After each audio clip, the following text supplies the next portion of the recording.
Price കൂട്ടുന്നത് എങ്ങനെയാണെന്നറിയോ? ഒറ്റയടിക്ക് കൂട്ടരുത്, slowly ആയിരിക്കണം കൂട്ടുന്നത്. ഇന്ന് നമ്മൾ വില കൂട്ടാൻ തീരുമാനിച്ചു.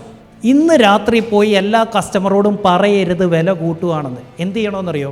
അവിടെ നമ്മൾ പതുക്കെ പതുക്കെ പതുക്കെ, അതായത് നമുക്ക് 3 തരം പ്രൊഡക്റ്റ് ഉണ്ട്. ഒന്ന് FSN. FSN എന്താണ്? ഫാസ്റ്റ് മൂവിങ്, വളരെ പെട്ടെന്ന്, ഒത്തിരി പെട്ടെന്ന് വിറ്റ് പോകുന്ന പ്രൊഡക്റ്റ് നമുക്കുണ്ട്, അല്ലെ സർവീസ് ഉണ്ട്. സ്ലോ മൂവിങ് പ്രൊഡക്റ്റ് ഉണ്ട്. നോൺ മൂവിങ് പ്രൊഡക്റ്റ് ഉണ്ട്. ഒരുപാട് പെട്ടെന്ന് വിറ്റ് പോകുന്ന പ്രൊഡക്റ്റ് ഉണ്ട്, പതുക്കെ വിറ്റ് പോകുന്ന പ്രൊഡക്റ്റും സർവീസും നമുക്കുണ്ട്, ഒരിക്കലും വിറ്റ് പോകാത്ത കുറച്ച് പ്രൊഡക്റ്റും സർവീസും നമുക്കുണ്ട്. ശരിയാണോ? അപ്പം നമ്മൾ പതുക്കെ ഈ ഫാസ്റ്റ് മൂവിങ് പ്രൊഡക്റ്റിൻ്റെ അകത്ത് ചെറുതായിട്ട് വില കൂട്ടി തുടങ്ങുക. എല്ലാത്തിലും ഒന്നിച്ച് ചെയ്യരുത്. ഫാസ്റ്റ് മൂവിങ്ങിൽ കൂട്ടിയാലുള്ള ഗുണം എന്താ? പെട്ടെന്ന് നമുക്ക് പ്രോഫിറ്റ് കൂടും. വലിയ മാർജിൻ അല്ല, സ്ലോലി. അല്ലെങ്കിൽ വേണമെങ്കിൽ ഫാസ്റ്റിൽ തൊടണ്ട, ആ സ്ലോ മൂവിങ്ങിൽ തൊട്ടോ. ഈ ഫാസ്റ്റ് മൂവിങ്ങിൻ്റെ ഗുണം എന്താ? എന്താണ് ഈ ഫാസ്റ്റ് സ്ലോ നോണെന്ന് പെട്ടെന്ന് പറഞ്ഞു തരാം. നമ്മുടെ KFC നമ്മൾ ചെല്ലുന്നു. KFC അവിടുത്തെ ഫാസ്റ്റ് മൂവിങ് എന്താ? ചിക്കൻ, ഫ്രൈഡ് ചിക്കൻ അല്ലേ? സ്ലോ മൂവിങ് എന്താ? ഫ്രഞ്ച് ഫ്രൈസ് അല്ലേ? നോൺ മൂവിങ് എന്താ? കൊക്കോകോള. ആരെങ്കിലും KFC കോക്ക് കുടിക്കാൻ വേണ്ടി കയറുമോ? ഇല്ല.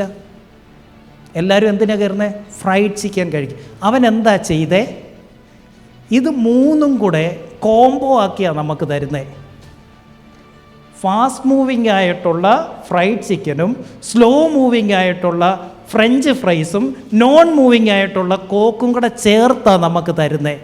ഇല്ലെങ്കിൽ എന്താ? ആ സാധനം അവിടെ ഇരുന്ന് പോവും. ഇത് സെപ്പറേറ്റ് ചെയ്യുമ്പോൾ നമ്മൾ ഇതിൻ്റെ വ്യക്തമായ പ്രൈസ് നമുക്കറിയാൻ പറ്റും. കോംബോ ആക്കിയാൽ അറിയാൻ പറ്റത്തില്ല. ഫാസ്റ്റ് മൂവിങ് ആയിട്ടുള്ള ഫ്രൈഡ് ചിക്കൻ്റെ അകത്ത് മുസ്തഫയ്ക്ക് നമ്മുടെ ബേക്കറിയിൽ ആ ചിക്കന് ചിലപ്പം പ്രോഫിറ്റ് കുറവായിരിക്കും, പക്ഷേ ഫ്രഞ്ച് ഫ്രൈസ് മുടിഞ്ഞ ലാഭമായിരിക്കും. അപ്പോൾ ഈ ചിക്കൻ്റെ അകത്തെ ലാഭം കുറവിനെ എവിടെ കോമ്പൻസേറ്റ് ചെയ്തു? ഫ്രഞ്ച് ഫ്രൈസ് കോമ്പൻസേറ്റ് ചെയ്തു. അതും കൂടെ ലാഭം എവിടെ കിട്ടും? കൊക്കോകോളയ്ക്കകത്ത് കിട്ടും. അതിൻ്റെയും കൂടെ വരുമ്പോൾ മൊത്തത്തിൽ നോക്കുമ്പോൾ നമ്മുടെ വാല്യൂ കൂടി. അപ്പോൾ ഫാസ്റ്റ് സ്ലോ നോൺ ആക്കി മാറ്റിയിട്ട് ഘട്ടം ഘട്ടമായിട്ട് പ്രൈസ് കൂട്ടുക.